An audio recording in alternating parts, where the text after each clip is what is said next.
सलमान खान के ऊपर अब बायोग्राफी बनेगी। ये मैं बताऊंगा इस वीडियो में, कौन कर रहा है रोल, कौन क्या कर रहा है, सारी चीज़ें मैं बताऊंगा।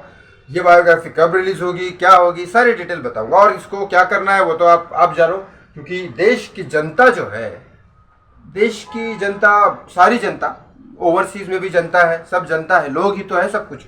लोग नहीं है, अगर थोड़ी देर के लिए सोचा जाए, भारत देश हम बोलते हैं, अगर इस भारत देश में लोग नहीं है तो फिर क्या?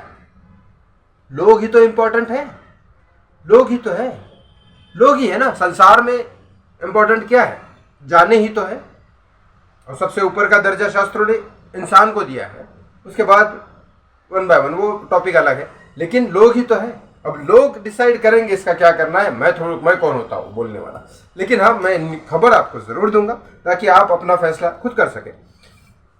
सुशांत सिंह राजपूत के जाने के बाद बॉलीवुड का जो हाल हुआ, उसके बाद बॉलीवुड की तरफ से हर तरह से ये कोशिश की जा रही है कि किस तरह से कैसे ना कैसे करके फिल्में हिट हो, क्योंकि रेशो जो है फिल्मों का वो बहुत ही बड़ा डाउन होते जा रहा है।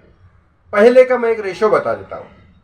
आज से सुशांत के जाने के 3-4 साल पहले चले जाओ, थोड़ा पहले, ये जो कंटेंट वाली फिल्में आने चालू हो गई, आयुष्मान खुराना, राजकुमार राव, सुशांत ने काम बहुत पहले चालू कर दिया था, ब्योमकेश बख्शी वगैरह, लेकिन चलो उसको अभी थोड़ा बाजू में रखो क्योंकि वो अलग ही दुनिया का आदमी था। राजकुमार राव, आयुष्मान खुराना, ये सब जो कंटेंट लेके आए, उसके टाइम से थोड़ा सा बदल गया था वर्ल्ड, क्योंकि ऐसे बहुत सारे कलाकार हैं जिनकी फिल्में आती थी और वो लोग देखना चालू कर दिए थे उस टाइम।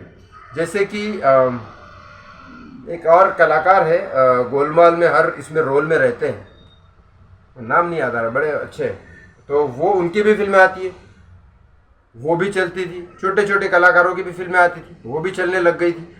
तो और सी ग्रेड की कोई कोई फिल्में जो अच्छी होती है वो चलने लगी थी कभी थोड़ी थोड़ी थिएटर में, और जो टॉप क्लास की फिल्में हो, कुछ फिल्में डाउन हो रही थी। ये उस दौर का है जब राब्ता वगैरह आ रही थी। उसके बाद क्योंकि उस टाइम बहुत सारी फिल्में ये हो गई थी, लेकिन उस टाइम थोड़ा सा ये था कि कुछ अच्छी अच्छी फिल्में भी डाउन हो रही थी। जैसे राब्ता को सुपरहिट नहीं दिया गया, बल्कि बहुत अच्छी फिल्म थी। उसके बाद सुशांत के जाने के बाद एक OTT प्लेटफॉर्म है, वो तो सुशांत के जाने के बाद बॉलीवुड का तो अलग ही तमाशा ये हो गया, कांड हो गया। लेकिन नए कलाकारों को एक ऑटोमेटिकली संसार अपना काम करता है। OTT प्लेटफॉर्म आया, OTT प्लेटफॉर्म के बाद नए कलाकारों को काम, नए कलाकार चले ना चले फिल्मों में, लेकिन OTT पे उनका थोड़ा बहुत चलने लग गया।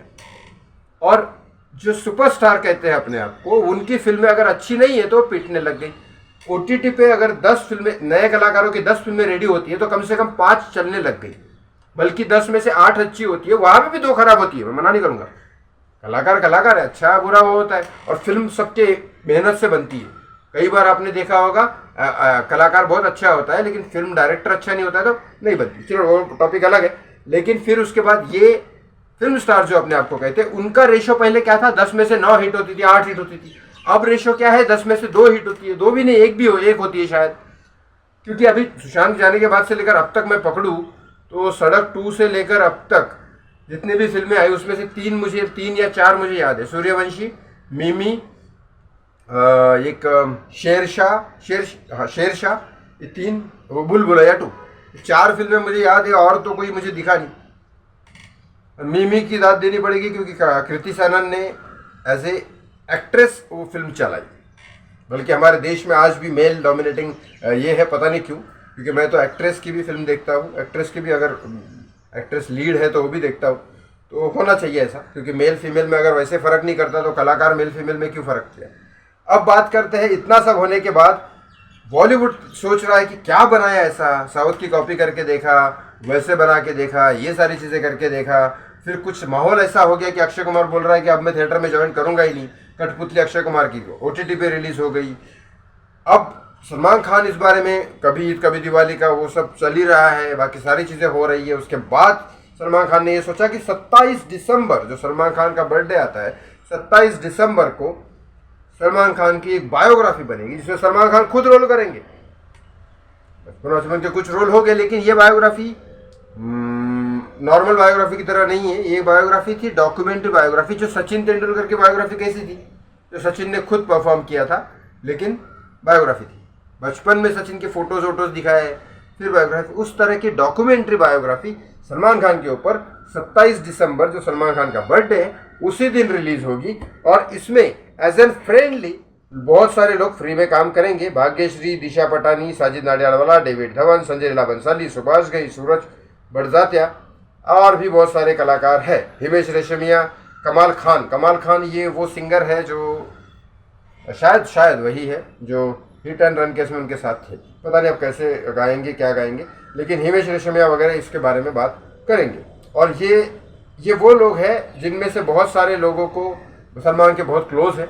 और ऑफ कोर्स भाग्यश्री पहली फिल्म बनाई थी सलमान खान के साथ। लेकिन अब ये डॉक्यूमेंट्री कैसी होगी और इस डॉक्यूमेंट्री का क्या फ़र्क पड़ने वाला है, क्योंकि इंडियन फिल्म इंडस्ट्री में अभी तक का रिकॉर्ड के हिसाब से अगर सच्चाई में आपको बताऊं तो ये है कि डॉक्यूमेंट्री या बायोग्राफी बनाने से उस इंसान का थोड़ा सा फेमस होता है वो, लेकिन और फेमस हो जाता है, नाम थोड़ा और अच्छा हो जाता है। ये फ़र्क है क्योंकि फिल्में देखने के बाद हम लोगों ने अपना व्यूज़ चेंज किया है उस इंसान के बगैर। क्योंकि जैसे मिल्खा सिंह को मैं जानता था एज ए रन, मतलब पर्सनली नहीं जानता। मिल्खा सिंह रनर थे, हमारे भारत का नाम गौरव किया था। पाकिस्तान में उन्होंने जाके हमारे नाम गौरव किया था देश का, दौड़ के जीत के। लेकिन जब उनका पूरी की पूरी स्टोरी मुझे भी नहीं पता थी, लेकिन फरहान अख्तर की फिल्म जो मिल्खा सिंह आई, जिसके जो डायरेक्टर है वो अभी फिलहाल सुशांत सिंह राजपूत के ऊपर बायोग्राफी बनाने वाले हैं, जिसकी परमिशन फैमिली भी दे चुकी है शायद। अब उसके बाद वो मिल्खा सिंह के बारे में पूरी की पूरी स्टोरी जो है मिल्खा सिंह की, वो मैंने फिल्म के बाद देखी, फिल्म के बाद में समझ में आया। तो एक अवार्ड में मेरे किसी क्लाइंट ने मिल्खा सिंह को बुलाया था, तो उन्होंने कहा था कि मिल्खा सिंह के बाद वो चलाया जाए शोरील। तो मिल्खा सिंह की जब शोरील चलाया गई तो मिल्खा सिंह के फोटोज कम थे, फरहान अख्तर के ज़्यादा थे। तो बल्कि मिल्खा सिंह को ये बात ठीक नहीं लगी, लेकिन ठीक है, अब क्या कर सकते हैं। तो वैसे ही महेंद्र सिंह धोनी के बाद जो बायोग्राफी बनी महेंद्र सिंह धोनी की, तब बहुत सारे लोगों को महेंद्र सिंह धोनी की पर्सनल लाइफ के बारे में पता चला, क्योंकि सुशांत ने इस तरह से उसको बहुत ही बेहतरीन तरीके से दिखाया। इस तरह से बहुत सारे लोग उस टाइम बोल रहे थे कि महेंद्र सिंह को ही हम देख रहे हैं शायद। ये बहुत बड़े कलाकार की बहुत ये होती है, बहुत तारीफ होती है कि हमने तो उसको ही देख लिया, ऐसा अपने कलाकार निभाया। जैसे संजय दत्त की फिल्म संजू की बायोग्राफी रणबीर कपूर ने की थी, और बहुत लोगों ने बोला था कि रणबीर कपूर तो संजय दत्त ही हमको दिख रहा था। तो ये, और संजय दत्त का उसमें बहुत अच्छा कैरेक्टर निकल के आया था बाहर, क्योंकि संजय दत्त का जो पहले था कैरेक्टर, उसके हिसाब से उसका कैरेक्टर थोड़ा क्लीन किया गया कि नहीं संजय दत्त अब, क्योंकि उसमें दिखाया गया संजय दत्त तो बहुत ही जो भी है, तो इस हिसाब से बायोग्राफी के ऊपर से हर फिल्म में ऑडियंस का व्यूज चेंज होता था। शायद सलमान खान ये सोच रहे हैं कि मैं अपनी बायोग्राफी बनाऊंगा, डॉक्यूमेंट्री बायोग्राफी, क्योंकि वो रियल सलमान खान होंगे, सलमान खान के भाइयों के साथ फोटोज़ वगैरह होंगे, जो हमको कपिल शर्मा में भी दिखाते हैं, वो फोटोज़ वगैरह होंगे, म्यूजिकल्स होंगे, वो दिखाएंगे, शायद हेलन आंटी को दिखाएंगे, ये सारी चीज़ें सलमान के बारे में दिखाएंगे, और फिर थोड़ा थोड़ा बीच में वो सब भी दिखाएंगे कि क्या क्या सलमान ने बिताया। और इस तरह से मुझे ऐसा लगता है कि वो जैसे संजू पिक्चर थी, बहुत सारे दुख वाले पॉइंट दिखाए जाते हैं, और दुख वाले पॉइंट दिखा के फिर वो, आप समझ रहे हो मेरा पॉइंट। ये बेसिकली साइकोलॉजिस्ट होगा कोई ना कोई जिसने ये बात बताई होगी और जिसका ये असर है। तो ये डॉक्यूमेंट्री बनेगी 27 दिसंबर को सलमान खान के ऊपर। सलमान खान जब बड़े होंगे तो वो खुद ही रोल करेंगे इसका, और फिर बीच बीच में बताते रहेंगे कि मुझे ये पसंद है, मुझे वो पसंद है, और ये सब सारी चीज़ें बताएंगे। आई होप सो कि इसका पब्लिक को ये समझना चाहिए कि जो आपको दिखाया जाता है आप उस पर बिलीव करोगे, या जो सच है उस पर बिलीव करोगे। मैं ये नहीं कह रहा हूँ कि किसको क्लेम करो या किसको नहीं, मैं ये कह रहा हूँ कि सच जानना चाहिए आपको। लोग क्या बोलते हैं, लोग क्या दिखाते हैं, ये बिल्कुल अलग। सच क्या है ये बिल्कुल अलग।